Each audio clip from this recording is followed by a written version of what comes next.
திண்டாடும் அதிமுக வேட்பாளர்கள் கண்டுகொள்வாரா எடப்பாடி என கேள்வி எழுப்பியிருந்தோம். அதற்கான விடை இன்றே கிடைத்துவிட்டது.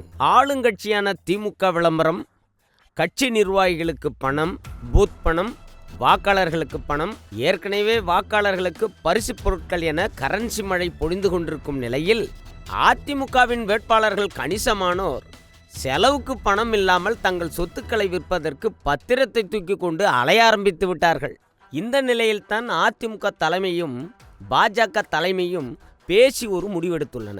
அதாவது திமுக தரப்பில் வலிமையாக செலவு செய்யப்பட்டு வரும் இந்த நிலையில் அதிமுக கூட்டணி பணம் செலவு பண்ணவில்லை என்பதற்காக வெற்றி வாய்ப்பு இழந்துவிடக்கூடாது என்பதுதான் அதிமுக பாஜக இரண்டு கட்சி தலைமையும் பேசி முடிவெடுத்திருக்கின்றன. இதன்படி எடப்பாடி பழனிசாமி அதிமுக வேட்பாளர்களுக்கு இன்ப அதிர்ச்சியாக விட்டமின்களை வழங்க முடிவெடுத்திருக்கிறார். இதன்படி தேசிய ஜனநாயக கூட்டணி போட்டியிடும் தொகுதிகள் A, B, C என 3 ரகங்களாக பிரிக்கப்பட்டிருக்கின்றன.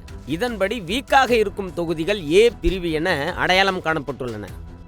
இவற்றுக்கு ஒவ்வொரு தொகுதிக்கும் 20 கோடி ரூபாய் அதிமுக தலைமையால் வழங்கப்படுகிறது. அடுத்ததாக சற்று கடினமான தொகுதிகள் B கேட்டகரியில் வகைப்படுத்தப்பட்டுள்ளன. இந்த தொகுதிகளுக்கு தலா 15 கோடி ரூபாய் அதிமுக தலைமையால் வழங்கப்படுகிறது. இதேபோல வெற்றி உறுதி என கணிக்கப்பட்டிருக்கும் தொகுதிகள் C கேட்டகரியில் வகைப்படுத்தப்பட்டுள்ளன. இவற்றுக்கு தலா 10 கோடி ரூபாய் வழங்க முடிவு செய்துள்ளார் எடப்பாடி. இது அதிமுக போட்டியிடும் தொகுதிகளுக்கு மட்டுமல்ல, தேசிய ஜனநாயக கூட்டணியில் எந்த கட்சி போட்டியிட்டாலும் அந்த தொகுதிக்கு A, B, C என்ற வகையில் பணம் வழங்கப்பட முடிவெடுக்கப்பட்டுள்ளது. இதில் கூடுதல் விஷயமாக வீக்காக இருக்கும் A கேட்டகரி தொகுதிக்கு அதிமுக அளிக்கும் 20 கோடியோடு பாஜக தரப்பில் மேலும் 5 கோடி ரூபாய் வழங்கப்பட இருக்கிறது. திமுகவை களத்தில் தோற்கடிப்பதற்கு பொருளாதாரம் ஒரு பிரச்சனையாக இருந்துவிடக் கூடாது என்ற அடிப்படையில் பாஜக மேலிடம் எடப்பாடி பழனிசாமியிடம் ஆலோசித்ததை அடுத்து இந்த முடிவு எடுக்கப்பட்டுள்ளது என்கிறார்கள் அதிமுக வட்டாரத்தில்.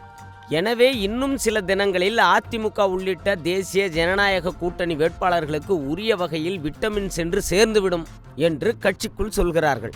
அடுத்ததாக ஜனநாயகன் இணையத்தில் லீக்கானதை அடுத்து தமிழக வெற்றி கழகத்தினர் மட்டுமல்ல, அதிமுகவினர், திமுகவினர் என அனைத்து கட்சியினரும் தேர்தல் பணிகளுக்கு இடையில் தங்கள் செல்போனிலேயே ஜனநாயகன் படத்தை பார்த்து வருகிறார்கள். கள்ளக்குறிச்சி கள்ளச்சாராய மரணங்கள், தூத்துக்குடி துப்பாக்கி சூடு மரணங்கள் என திமுக அதிமுக இரு தரப்பையும் வச்சு செய்திருக்கும் விஜய் இந்த படத்தில் பயங்கரமாக மாஸ் காட்டுகிறார். உண்மையிலேயே இந்த படம் தியேட்டர்களில் பொங்கலுக்கு வெளிவந்திருந்தால் அது தமிழக வெற்றி கழகத்திற்கு மிகப்பெரிய பூஸ்டாக இருந்திருக்கும். அப்போது சென்சார் உள்ளிட்ட பிரச்சனைகளால் வெளிவராமல் போனாலும் இப்போது இன்டர்நெட்டில் லீக் ஆனால் தினமும் ஆயிரக்கணக்கான லட்சக்கணக்கான பேர் தங்கள் செல்போனிலேயே இப்படத்தை பார்த்து வருகிறார்கள். ஜனநாயகன் வெளியான லிங்கை சைபர் கிரைம் போலீசார் தடை செய்து விட்டாலும் ஏற்கனவே டவுன்லோட் செய்யப்பட்ட முழு படமும் படுபயங்கரமாக போன்களில் ஷேர் ஆகிக் கொண்டிருக்கிறது.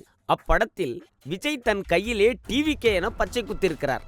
படம் யாரால் லீக் ஆனது என்ற கேள்வி ஒரு பக்கம் எழுந்து கொண்டிருக்க, மத்திய அரசின் சென்சார் போர்டு நாங்கள் இதை வெளியிடவில்லை என்று மறுத்துள்ளது. ஜனநாயகன் படத்தை வேறு மொழி டப்பிங் செய்வதற்காக கொடுக்கப்பட்ட போது அங்கிருந்து வெளியாகி இருக்கலாமோ என்ற ஒரு கேள்வியும் எழுகிறது. எல்லாவற்றையும் தாண்டி தேர்தலுக்கு சுமார் 2 வார காலம் முன்பு ஜனநாயகன் சட்டவிரோதமாக வெளியானாலும் படம் எப்போது தியேட்டரில் வெளியாகிறதோ அப்போதும் இதே வீச்சில் ஓடும் என நம்பிக்கை தெரிவிக்கிறார்கள் தமிழக வெற்றி கழகத்தினர். அதே நேரம் படத்தை தேர்தல் பணிக்கு இடைவெளியில் பார்க்கும் திமுகவினர் கூட இந்த படம் இப்போது இணையத்தில் வெளியானதால் தயாரிப்பாளருக்கு நட்டமே ஏற்பட்டிருந்தாலும் விஜய்க்கு இது மிகப்பெரிய அரசியல் ஆதாயமாகவே மாறும் என்று அடித்துச் சொல்கிறார்கள் தமிழக வெற்றி கழக முக்கிய நிர்வாகிகள்.